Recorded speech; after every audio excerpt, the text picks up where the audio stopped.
सिद्ध कीजिए कि अंडर रूट 5 एक अपरिमेय संख्या है। सिद्ध कीजिए कि अंडर रूट 7 एक परिमेय संख्या नहीं है। सिद्ध कीजिए कि अंडर रूट 3 एक अपरिमेय संख्या है।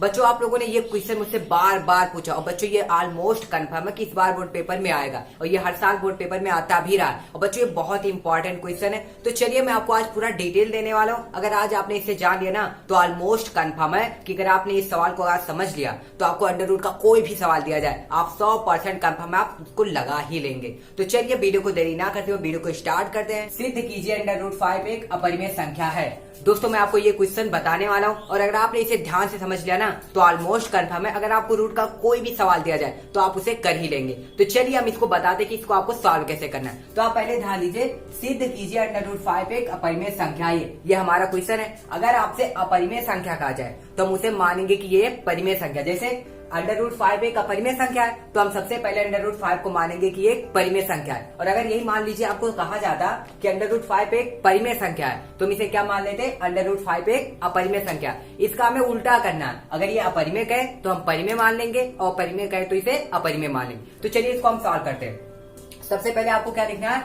लिखेंगे हम क्या, माना अंडर रूट 5 एक क्या है, मैंने आपसे जैसा कहा क्या है, ये परिमेय संख्या हम मानेंगे। अगर ये परिमेय कह रहा है तो हम परिमेय मानेंगे। अपरिमेय संख्या वो परिमेय संख्या है। अब देखिए परिमेय संख्या की पहचान क्या होती है, P बाई Q के रूप में वो लिखा होना चाहिए और Q नॉट इक्वल टू 0 यानी कि Q का मान 0 नहीं होना चाहिए। तो चलिए हम इसको ऐसे लिखेंगे, हो जाएगा root 5 equal to P by Q।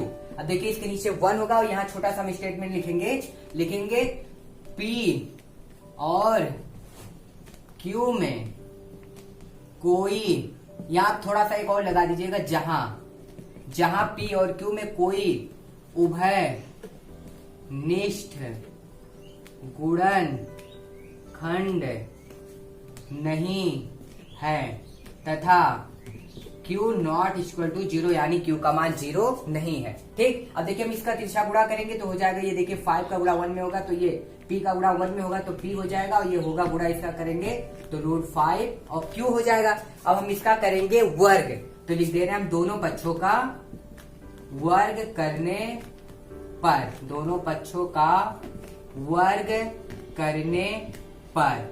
दोस्तों आपको जहां भी नहीं समझ में आएगा प्लीज आप वीडियो को रोक कर दोबारा देखिएगा। अगर आपको तब भी ना समझ में आए तो प्लीज आप कमेंट बॉक्स में कमेंट करके जरूर बताइएगा, हम आपकी समस्या का समाधान जरूर करेंगे। तो चलिए दोनों पक्षों का वर्ग करते हैं तो ये हो जाएगा क्या, P स्क्वायर।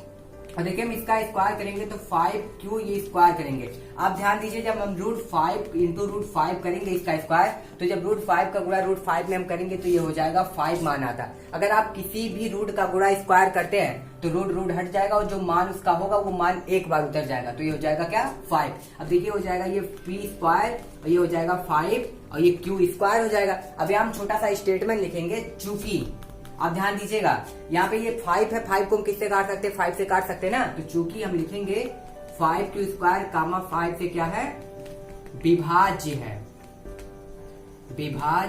है। इसलिए देखिए ये बराबर है इसके, तो जो संख्या इसको काट सकती है वो संख्या इसको भी काटेगी। तो हम लिखेंगे P स्क्वायर कामा 5 से क्या है, विभाज्य है। और एक बात और आप ध्यान दीजिए, अगर इसका स्क्वायर 5 से विभाज्य है तो P भी 5 से क्या होगा, विभाज्य होगा। तो हम लिखेंगे अतः P भी 5 से विभाज्य होगा। चलिए हम इसको आगे देखते हैं, आगे क्या लिखना है। तो दोस्तों उसके नीचे अब हमें लिखना है, हम फिर से दोबारा क्या मानेंगे, माना P इक्वल टू 5x। आप वहां ध्यान दीजिए पीछे, तो वहां हमने लिखा था P बराबर 5Q लिखा था, यहाँ हम लिख रहे हैं P बराबर 5x। अब ध्यान दीजिए हमारा यहाँ पे क्वेश्चन देखिए आया होगा P स्क्वायर इक्वल टू आया होगा एक जगह पे 5Q स्क्वायर। आप ध्यान दीजिएगा वहां पे ये होगा P square equal to 5Q square. अब देखिए P का मान कितना है, 5x, तो यहाँ हम रख देंगे लाके 5x का होल स्क्वायर, ये हो जाएगा 5Q स्क्वायर। अब देखिए 5x का स्क्वायर करेंगे तो हो जाएगा 5 25 x स्क्वायर इक्वल टू ये हो जाएगा 5Q स्क्वायर। आप ध्यान दीजिए, अगर आपको ऐसे यहाँ ना समझ में आए तो ये जहाँ पे पीछे हमने जो किया है वहां पे आया था P square equal to 5q square, आप उसको समीकरण 1 मान लीजिएगा। तो यहाँ लिख दीजिएगा समीकरण 1 में p का मान 5x रखने पर, तो यहाँ पे लिखिएगा 25x square equal to 5q square हो गया। अब यहाँ पे ध्यान दीजिए, देखिए 5 से ये 5 को हम काट सकते हैं, तो हो जाएगा 5x square equal to q square. देखिए ये यहाँ पे आप ध्यान दीजिए, 5x स्क्वायर को 5 काट सकता है, देखिए 5 से 5 कटेगा, तो हम यहाँ पे छोटा सा और एक स्टेटमेंट लिखेंगे, चूंकि 5x स्क्वायर कामा 5 से क्या है, विभाज्य है, इसलिए देखिए अगर ये 5 से विभाज्य है तो ये भी 5 से विभाज्य होगा। मैंने आपसे बताया अगर ये बराबर है दोनों, तो जो इसके साथ हम कर सकते हैं वही इसके साथ भी कर सकते हैं। तो लिखेंगे फिर q स्क्वायर कामा 5 से क्या होगा, विभाज्य है ये भी। उसके बाद दोस्तों अतः देखिए q, देखिए हमने कहा था आपसे जब अगर उसका स्क्वायर 5 से विभाज्य तो q का मान भी 5 से विभाज्य होगा, तो q 5 से या लिख दीजिए q भी 5 से क्या होगा, विभाज्य होगा। दोस्तों इसके नीचे हमें छोटा सा और स्टेटमेंट लिखना, बाकी हमारा सवाल सॉल्व हो चुका है। दोस्तों उतना क्वेश्चन सॉल्व करने के बाद उसके नीचे में छोटा सा स्टेटमेंट क्या लिखना है, जब हमने क्वेश्चन सॉल्व किया तो हमने उसमें लिखा था p 5 से विभाज्य और q भी 5 से विभाज्य, तो हमने स्टेटमेंट क्या लिखा, चूंकि p और q दोनों 5 से विभाज्य है, अर्थात p बाई q यानी परिमेय संख्या में एक उभयनिष्ठ गुणनखंड 5 है, जबकि हमने माना था कि रूट 5 एक परिमेय संख्या है, जबकि उसमें उभयनिष्ठ गुणनखंड कुछ भी नहीं है, हमने माना था। फिर देखिए परंतु हमने माना था कि p और q में कोई उभयनिष्ठ गुणनखंड नहीं है, जबकि यहाँ उभयनिष्ठ गुणनखंड का 5 निकल के आ रहा है। यहाँ हमारी मानी गई अवधारणा गलत सिद्ध होती है या गलत साबित होती है, क्योंकि हमने माना था कि उभयनिष्ठ गुणनखंड नहीं है, जबकि इसमें उभयनिष्ठ गुणनखंड क्या हो रहा है, निकल रहा है, तो हमारी मानी गई अवधारणा क्या हो रही है, गलत सिद्ध होती है। अतः रूट 5 एक अपरिमेय संख्या है, या इसे हम करके लिख सकते हैं रूट 5 एक परिमेय संख्या नहीं है।